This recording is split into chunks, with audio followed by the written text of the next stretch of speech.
pagi, Anda kini bergabung bersama saya Janet Lee dalam Berita Semarang. Rangkaian berita dan peristiwa aktual telah kami siapkan untuk Anda selama setengah jam ke depan. Selain informasi terkini, kami juga siapkan berbagai informasi ringan dan menarik untuk menyertai aktivitas Anda pagi ini. Informasi utama segera hadir di antaranya. Karena remblong, sebuah bus penuh penumpang terguling di Grobogan sehingga 3 penumpang luka parah. Sejak ditetapkan satu harga Rp14.000, minyak goreng makin sulit didapat. Sepekan jelang perayaan Imlek, pengrajin kue keranjang banjir pesanan.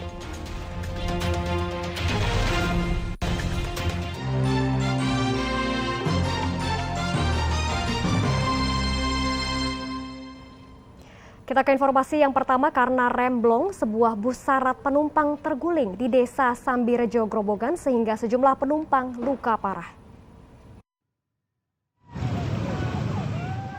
Kecelakaan terjadi di Desa Sambirejo, Kecamatan Wirosari, Grobogan Selasa pagi. Bus penuh penumpang jurusan Purwodadi Selursari terguling di jalanan menurun. Akibat kecelakaan, 3 penumpang menderita luka berat sehingga dievakuasi ke rumah sakit. Sementara belasan penumpang lainnya mengalami luka ringan dan dirawat di Puskesmas Tawang Harjo. Menurut saksi, bus terguling saat melintas di jalan menurun dan banyak kendaraan lain di depannya. Setelah sampai titik ini, remnya nggak berfungsi benar, akhirnya menghindari tabrakan dengan R2, dia banting ke kiri. Jadi fungsinya rem itu udah nggak berfungsi. Jadi saya tahunya jarak 20 meter setelah TKP. Sementara sopir bus mengaku ia tidak bisa mengendalikan laju bus karena remblong. Ia memutuskan membanting setir ke kiri agar tidak menabrak belasan kendaraan di depannya, sehingga akhirnya bus terguling di selokan air. Saya buang ke kiri. Sepeda motor dari arah berlawanan? Iya, dari depan saya. Kalau saya lebih dari 10 orang, musibah tambah parah, saya buang ke kiri. Waktu itu bis dalam kondisi penuh? Ada 25 orang. Sempat guling berapa kali Pak tadi Pak? Sekali waktu kejadian itu saya juga nggak sadar. Sadarnya hati saya nggak sadar, kuping saya dengar sama penumpang teriak-teriak. Baru saya sadar itu.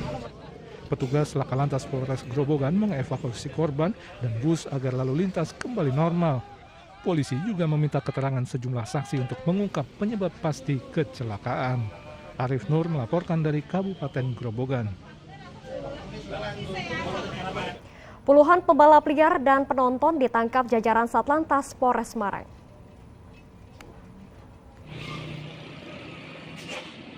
Polisi menindak tegas pelaku balap liar dan penonton di kawasan Gor Pandanawan, Bujil, Ungaran, Senin malam lalu.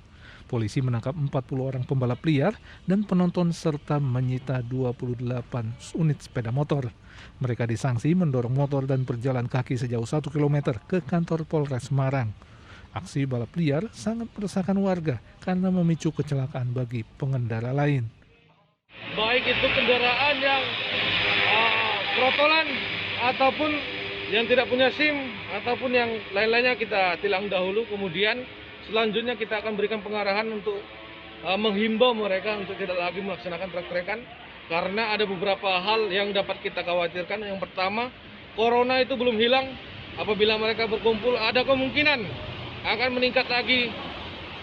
Kemudian yang kedua, banyak dari mereka yang masih bersekolah bersama teman-temannya di jalan raya.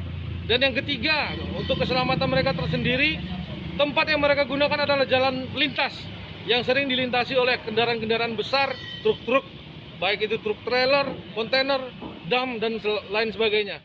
Polisi juga menilang sejumlah kendaraan yang tidak memiliki dokumen lengkap.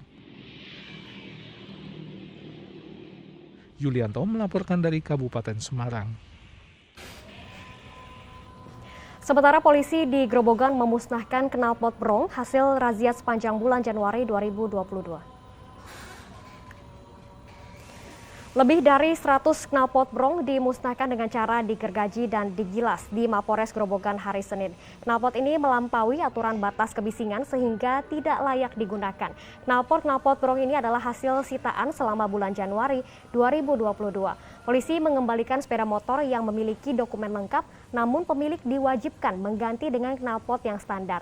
Sedangkan motor yang tidak berdokumen tetap ditilang. Kita beralih ke informasi lainnya, warga kesulitan mendapat minyak goreng karena tidak ditemukan baik di minimarket maupun di gudang penyimpanan. Dinas Perindustrian dan Perdagangan Grobogan meninjau sejumlah minimarket Senin siang menanggapi keluhan warga yang sulit mendapatkan minyak goreng sejak penetapan minyak goreng satu harga Rp14.000 per liter. Hasilnya petugas tidak menemukan stok minyak goreng di minimarket. Kondisi serupa juga terjadi saat petugas mendatangi gudang penyimpanan. Kelangkaan diduga karena distribusi minyak goreng ke minimarket sangat terbatas. Sehari hanya 2 dus. Setiap kali minyak goreng tiba, langsung diserbu warga. Kita temukan ketersediaan stok barangnya agak terbatas. Artinya beberapa outlet yang kita jumpai kosong karena pola sistem stok barangnya hanya dikirim sebanyak 2-3 karton per hari. Untuk mengatasi kondisi tersebut, Dinas Perindustrian dan Perdagangan Grobogan akan meminta bantuan Disperindak Provinsi Jawa Tengah untuk menggelar operasi pasar. Arif Nur melaporkan dari Kabupaten Grobogan. Puluhan ASN di lingkungan pemerintah Kota Tegal terjaring razia karena ternyata belum disuntik vaksin COVID-19 dosis 2.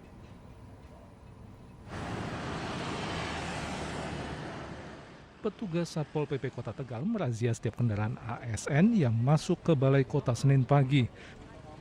Mereka diminta menunjukkan kartu vaksin pertama dan atau vaksin booster. Razia mengejutkan puluhan ASN karena tidak bisa menunjukkan kartu vaksin. Mereka berdalih tidak membawa karena lupa. Namun saat diminta untuk mengecek di aplikasi Peduli Lindungi, ternyata para ASN ada yang belum divaksinasi dosis kedua. Dari razia, kedapatan 56 orang ASN belum menerima suntikan vaksin dosis kedua. Selain itu, sejumlah warga juga kedapatan belum disuntik vaksin sehingga dilarang masuk ke balai kota. Mereka langsung diarahkan ke puskesmas terdekat untuk mendapatkan suntikan vaksin COVID-19. Belum divaksin kedua, ini ada 2 orang. Ini BNI Madresnya ini belum tahu, tapi nanti untuk segera melakukan vaksin kedua. Sementara pemerintah Kota Semarang terus mengencarkan vaksin booster. Hingga hari Senin, terdata baru mencapai 5% atau sekitar 65.000 orang yang menerima vaksin booster. Vaksin booster menjadi perhatian serius pemerintah Kota Semarang karena dari 17 warga yang terkonfirmasi positif COVID-19, 6 diantaranya terpapar varian Omikron. Namun, 5 pasien Omikron telah dinyatakan negatif dan 1 masih dirawat. Dari 6 yang kemarin saya ceritakan, alhamdulillah sudah 5 yang sembuh. Jadi yang satu keluarga itu tanggal 18 sudah sembuh, yang di Rumah Sakit Elizabeth tanggal 10 sembuh, ini tinggal 1 masih ada di rumah sakit swasta. Keadaannya tadi barusan saya tanyakan, alhamdulillah apa-apa sudah perbaikan. Artinya memang masyarakat tidak perlu khawatir. Obat-obatan yang ada di Kota Semarang ini masih mampu untuk menangkal COVID yang varian Omikron. Warga Kota Semarang juga diimbau untuk kembali memperketat protokol kesehatan untuk melindungi diri dan keluarga. Sugihartono dan Ali Mustafirid melaporkan dari Kota Tegal dan Semarang.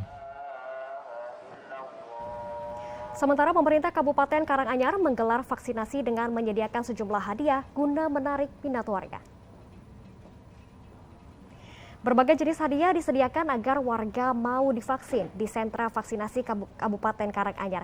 Vaksinasi dosis pertama sejauh ini belum mencapai target 100% karena sebagian warga enggan divaksin. Tercatat masih ada 20.000 warga yang sama sekali belum disuntik vaksin.